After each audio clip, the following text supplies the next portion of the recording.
Hi friends, welcome back. நீங்க எல்லாமே ரொம்ப சூப்பரா இருக்கீங்கன்னு நினைக்கிறேன். ஸோ ஒரு செகண்ட் நீங்க கண்ண மூடிட்டு நீங்க சூப்பரா இருக்கீங்கன்னு நினைச்சீங்கன்னா, இன்னைக்கு உங்க நாள் ரொம்ப சூப்பரா இருக்கும். ஸோ இன்னைக்கு நம்ம என்ன பண்ண போறோம்னா நம்ம AutoCADல ஐசோமெட்ரிக் சீரிஸ் நம்ம போயிட்டு இருக்கு. ஸோ இப்போ நம்ம என்ன பண்ணலாம் இப்போ நம்ம இன்னைக்கு போற டயகிராம் நம்ம என்ன பண்ணலாம், ஐசோமெட்ரிக்ல நம்ம லாஸ்ட் வீடியோ வச்சுக்கலாம். நம்ம அடுத்தடுத்து நம்ம என்ன மாதிரி வீடியோஸ்லாம் நான் அப்லோட் பண்ணணும்னா பார்த்தீங்கன்னா, இந்த இன்ஜினியரிங் கிராஃபிக்ஸ் ரிலேட்டடா யூனிவர்சிட்டி எக்ஸாம் அந்த மாதிரி ரிலேட்டடான வீடியோஸ் போடுவேன். Parabola, spiral. ஸோ அந்த மாதிரி இருக்க டயகிராம்ஸ்லாம் நான் இப்போ இதுக்கப்புறம் நான் வர வீடியோஸ் நான் ஃபர்தரா கவர் பண்றேன். ஸோ லாஸ்ட்டா நம்ம என்ன பண்ணலாம்னா, நமக்கு இந்த ஐசோமெட்ரிக் டயகிராமோட நம்ம என்ன பண்ணிக்கலாம்னா, நம்ம ஸ்டாப் பண்ணிக்கலாம். ஐசோமெட்ரிக் டயகிராம் பிராக்டிஸ் பண்றத. ஸோ நான் என்ன பண்றேன்னா சாஃப்ட்வேர்க்குள்ள வரேன். சாஃப்ட்வேர்க்குள்ள எப்பயுமே பண்ண வேண்டிய டிப்ஸ் அண்ட் ட்ரிக்ஸ் என்னன்னா, ஃபர்ஸ்ட் யூனிட் லிமிட் செட் பண்ணணும். ஸோ ஃபர்ஸ்ட் யூனிட்ஸ் 0,0 மில்லிமீட்டர்ல இருக்கான்னு செட் பண்ணிக்கோங்க. லிமிட் செட் பண்ணிக்கோங்க. LIM போட்டீங்கன்னா லிமிட்ஸ் வரும். Limits 0, 0 enter 50, 50 enter Z enter enter. இந்த ஸ்டெப்ஸ்லாம் நீங்க பண்ணிட்டு தான் நீங்க எப்பயுமே எந்த ஒரு ஆட்டோகேட் டயகிராம் டிரா பண்றதுக்கு முன்னாடி நீங்க இந்த ஸ்டெப்ஸ் எல்லாமே ஃபாலோ பண்ணணும். இது எல்லாமே நான் என்னோட போன எல்லா வீடியோஸ்லயுமே சொல்லியிருப்பேன். இப்போ நம்ம வரைய போறது பாத்தீங்கன்னா ஐசோமெட்ரிக் டயகிராம்னா நம்ம என்ன பண்ணலாம், ஃபர்ஸ்ட் டிஎஸ் என்டர் என்டர் பண்ணோடனே இப்போ நார்மலா நமக்கு ரெக்டாங்குலர்ல இருக்கும். ஸோ இப்போ ஐசோமெட்ரிக்ல இருக்கா இல்லைன்னு செக் பண்ணிட்டு நம்ம வரைய ஸ்டார்ட் பண்ணிடலாம். இப்போ நமக்கு கொடுத்துருக்க கிவன் டயகிராம் பாத்தீங்கன்னா இதுதான். ஸோ இப்போ பாத்தீங்கன்னா இது ஒரு ஸ்டெப்ஸ் படிக்கட்டு மாதிரி இருக்கு. இங்க இங்க இங்க. ஸோ இங்க பாத்தீங்கன்னா இந்த கியூப் ஆக்சுவலா இது இந்த ஸ்கொயர், இது கியூப். இந்த கியூபுக்கான லென்த் அண்ட் இது பாத்தீங்கன்னா இங்க கொடுத்துருக்காங்க. இப்போ இதுல பாத்தீங்கன்னா இதுக்கான இந்த பேஸ் எவ்வளவு கொடுத்துருக்காங்க, பேஸ் லென்த் பாத்தீங்கன்னா 100. ஆனா இதுக்கான லென்த் பாத்தீங்கன்னா நமக்கு கொடுக்கல. அதாவது குடுக்கலன்னா நீங்க அப்படி மீன் பண்ணிக்கூடாது. இங்க பாத்தீங்கன்னா உங்களுக்கு அதோட மொத்த சைடு லென்த் நமக்கு 150 இருக்கு. ஸோ நம்ம என்ன பண்ணணும், 150 டிவைடட் பை 2 பண்ணா நமக்கு எவ்வளவு வருது, 75. ஸோ அப்ப இதுக்கான லென்த் பாத்தீங்கன்னா 75. ஸோ நம்ம டிரா பண்ணலாம். ஸோ லைன் என்ன பண்றேன், லைன் எடுத்துக்கிறேன். இங்க இதுக்கான லென்த் பாத்தீங்கன்னா 100. ஜூம் பண்ணிக்கிறேன். 100. இங்க இதுக்கான இந்த சைடுக்கான லென்த் 100 தான். 100. ஸோ 100. நான் என்ன பண்றேன், அப்படியே ஃபர்ஸ்ட் நான் என்ன பண்றேன், இத நான் ஃபர்ஸ்ட் டிரா பண்ணி முடிக்கிறேன். டிரா பண்ணி முடிச்சிட்டக்கு அப்புறம் நான் என்ன பண்றேன் அப்படின்னு, இப்போ பாத்தீங்கன்னா இது அந்த கியூப் ஆர் ஸ்கொயருக்கான பேஸ். இப்போ மேல இருக்க ஹைட் பாத்தீங்களா, இப்போ அது நம்ம என்ன பண்ணோம், நம்ம வரையணும். ஸோ லைனுக்கான டைரக்ஷன் சேஞ்ச் பண்றேன். மேல 75க்கு என்டர் பண்றேன். இந்த சைடு 100 என்டர், கீழே 70, இங்க பாருங்க 75. ஓகேங்களா. அதே மாதிரி நான் என்ன பண்றேன், லைன் எடுக்கிறேன். 100, 75, டைரக்ஷன் சேஞ்ச் 100, கீழே இங்க 75. ஸோ இப்போ நம்ம என்ன பண்ணிட்டோம்னா நம்ம ஆக்சுவல் கியூபே நம்ம என்ன பண்ணிட்டோம்னா இங்க நம்ம வரைஞ்சிட்டோம். ஸோ இப்போ நமக்கு டயகிராம்ல பாத்தீங்கன்னா நமக்கு என்னென்ன இதுக்கு டீடைல்ஸ் தேவைப்படுதுன்னு பாத்தீங்கன்னா, அதாவது தேவைப்படுதுன்றது எது எது தெரியுதுன்னு பாத்தீங்கன்னா, இதுதான் தெரியுதே தவிர இங்க நடுவுல வர்றது எதுவுமே தெரியல. ஸோ நம்ம என்ன பண்ணணும், ஆக்சுவலா 1, 2, 2, 3 இது நம்ம என்ன பண்ணணும்னா ஆக்சுவலா டெலீட் பண்ணிடணும். ஸோ நமக்கு டயகிராம்ல தெரியறது பாத்தீங்கன்னா இவ்வளவுதான். ஸோ இப்போ நம்ம அடுத்தது நம்ம என்ன பண்ணணும், இங்க இருந்து இதுக்கான லென்த் எக்ஸ்டெண்ட் பண்ணணுமா, அதுக்கான லென்த் 200. ஸோ மொத்தமா 200னால நம்ம என்ன பண்ணணும், அதுக்கான of the amount 100.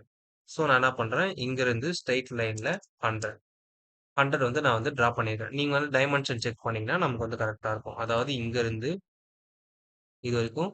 So sorry, நம்ம அலைன்ல செக் பண்ணணும். ஏன்னா ஐசோமெட்ரிக்னால ஐசோமெட்ரிக் 30 டிகிரி டில்டர்ல டயகிராம் இருக்கிறதுனால இங்க பாருங்க,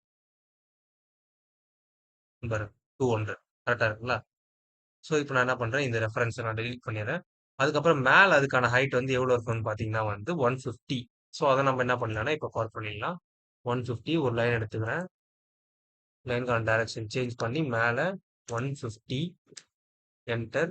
இந்த சைடு 100, கீழே 75. ஏன்னா 150ல பாதி 75. அதே மாதிரியே நம்ம என்ன பண்ணணும், போட்டு இதை மொத்தமா இதை ஒரு ஸ்கொயர் ஷேப்புக்கு நம்ம என்ன பண்றோம், இதை ஃபினிஷ் பண்ணணும். ஏன்னா சேம் வேல்யூஸ் தான். அதே மாதிரி நான் என்ன பண்றேன், இங்க இருந்து லைனுக்கான டைரக்ஷன் சேஞ்ச் பண்றேன் 100. மறுபடியும் நான் லைனுக்கான டைரக்ஷன் சேஞ்ச் பண்றேன் F5. மறுபடியும் 100. மறுபடியும் இந்த சைடு 100. ஸோ முடிச்சிடறேன். எஸ்கேப். அதுக்கப்புறம் நான் என்ன பண்றேன், ஒரு லைன் எடுத்து இங்க இருந்து கீழே லைனுக்கான டைரக்ஷன் சேஞ்ச் பண்ணி 75க்கு நான் என்ன பண்றேன், என்டர் பண்ணி முடிக்கிறேன். அவ்வளவுதான். இப்போ இது வந்து பார்த்தீங்கன்னா, எனக்கு நான் வந்து சிம்பிளா வந்து நான் என்ன பண்ணிட்டேன்னா வந்து, இந்த ஷேப் நான் வந்து வரைஞ்சுட்டேன். ஸோ நமக்கு வந்து டயகிராம் வந்து பார்த்தீங்கன்னா, இப்பவே நமக்கு ஆல்மோஸ்ட் கம்ப்ளீட் ஆயிடுச்சு. இப்ப இங்க சென்டர்ல வந்து பார்த்தீங்கன்னா, ஒரு சர்க்கிள் இருக்கு. இப்ப அந்த சர்க்கிள் வந்து எப்படி வரையலாம் அப்படின்னு கேட்டீங்கன்னா, ஃபர்ஸ்ட்டு அந்த சர்க்கிள வரையறதுக்கான ஒரு பாயிண்ட் வந்து கண்டுபிடிக்கணும். ஸோ அந்த பாயிண்ட் வந்து எப்படி கண்டுபிடிக்கலாம்ன்னு பார்த்தீங்கன்னா, சிம்பிள் தான். ஸோ இது வந்து இது இந்த இந்த எப்படி சொல்றது? இந்த பிரமிடல் ஸ்ட்ரக்சருக்கு சென்டர்ல இருக்கனால நான் என்ன பண்றேன், இங்க இருந்து இங்க ஒரு லைன் வந்து நான் இமேஜினரி லைன் மாரி டிரா பண்றேன். அதே மாரி நான் என்ன பண்றேன், இங்க இருந்து இதுவரைக்கும் நான் என்ன பண்றேன், இதுக்கு வந்து ஒரு பட்டம் மாரி ஒரு லைன் வந்து நான் டிரா பண்றேன். இப்போ எனக்கு வந்து சென்டர் பாயிண்ட் கிடைச்சிச்சு. இப்போ நான் சர்க்கிள் வரையலாமா சார்ன்னு சொல்லிட்டு நீங்க என்ன பண்ணுவீங்க, சர்க்கிள் இங்க வந்து ஆக்சுவலா என்ன குடுத்துருக்காங்க, சர்க்கிள் ஆஃப் ரேடியஸ் வந்து 40 குடுத்துருக்காங்க. நீங்க என்ன பண்ணுவீங்க, சர்க்கிள்ல போயிட்டு, ரேடியஸ்ல போயிட்டு, இந்த சென்டர் பாயிண்ட்டா வச்சு 40 வரைஞ்சீங்கன்னா, இது வந்து கரெக்ட்டான்னு கேட்டீங்கன்னா தப்பு. ஏன்னா, இங்க வந்து டயகிராம்ல பாருங்க. இந்த சர்க்கிள் ஆஃப் ரேடியஸ் வந்து பார்த்தீங்கன்னா 40. இது வந்து ஒரு மாரி இருக்கு. நார்மல் சர்க்கிள் வரைஞ்சோம்னா ஒரு மாரி இருக்கு. ஸோ நம்ம எப்பயுமே ஐசோமெட்ரிக் அதாவது ஐசோமெட்ரிக் டயகிராம் வரையும்போது, நம்ம நார்மல் சர்க்கிள் யூஸ் பண்ணக்கூடாது. Iso circle. ஸோ நான் என்ன பண்றேன், எலிப்ஸ் என்டர். இங்க பார்த்தீங்கன்னா, நார்மலா நம்ம டயகிராம் வரையும்போது பார்த்தீங்கன்னா வந்து, இந்த 2 ஆப்ஷன் தான் இருக்கும். Arc, centre. ஸோ இங்க வந்து பார்த்தீங்கன்னா, ஐசோ சர்க்கிள்.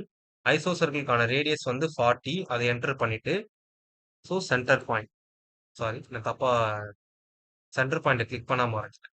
ஸோ என்ன பண்ணணும், again enter, iso circle. Iso சர்க்கிள்க்கான சென்டர் பாயிண்ட் இது. இங்கருந்து நான் என்ன பண்றேன், 40 போட்டீங்கன்னா, நமக்கு வந்து இப்படி வருது. ஸோ இப்போ வந்து பார்த்தீங்கன்னா, நம்ப வரையும்போது, நம்ப சர்க்கிளுக்கான டைரக்ஷன் வந்து நம்ம என்ன பண்ணணும், சேஞ்ச் பண்ணணும். அதாவது என்டர், ஐசோ சர்க்கிள், சர்க்கிளுக்கான ரேடியஸ கிளிக் பண்ணிட்டு, நான் என்ன பண்றேன், எஃப்5 சேஞ்ச் பண்ணிட்டு, இப்போ 40 குடுத்து என்டர் பண்ணினா, இப்போ இது வந்து என்னன்னா, இப்போ நம்ப இந்த சாஃப்ட்வேர்ல யூஸ் பண்றதுனால நமக்கு வந்து இந்த சர்க்கிள் வந்து நமக்கு சரியா வரல. Enter, iso circle, specify the centre point, டைரக்ஷன சேஞ்ச் பண்ணி 40 அதாவது என்ன ரீசன்னு பார்த்தீங்கன்னா, ஒரு சில சாஃப்ட்வேர நம்ம கரெக்ட்டா யூஸ் பண்ணும்போது, அதுக்கான டைரக்ஷன் வந்து நமக்கு சாஃப்ட்வேர்லயே காட்டும். நமக்கு இந்த சாஃப்ட்வேர் டிரா பண்ணும்போது நமக்கு டைரக்ஷன் காட்டல. ஸோ நான் என்ன பண்றேன், இந்த லைன டெலீட் பண்றேன். அதுக்கப்புறம் இந்த லைன நான் என்ன பண்றேன், இங்க ட்ரிம் பண்றேன். நான் ஏன் ட்ரிம் பண்றேன்னா, இங்க பாருங்க. இத இப்படி ட்ரிம் பண்ணிட்டு, எஸ்கேப் பண்ணிட்டு, நான் இந்த டயகிராம் வந்து பார்த்தீங்கன்னாலே உங்களுக்கு தெரியும். இங்க பாருங்க.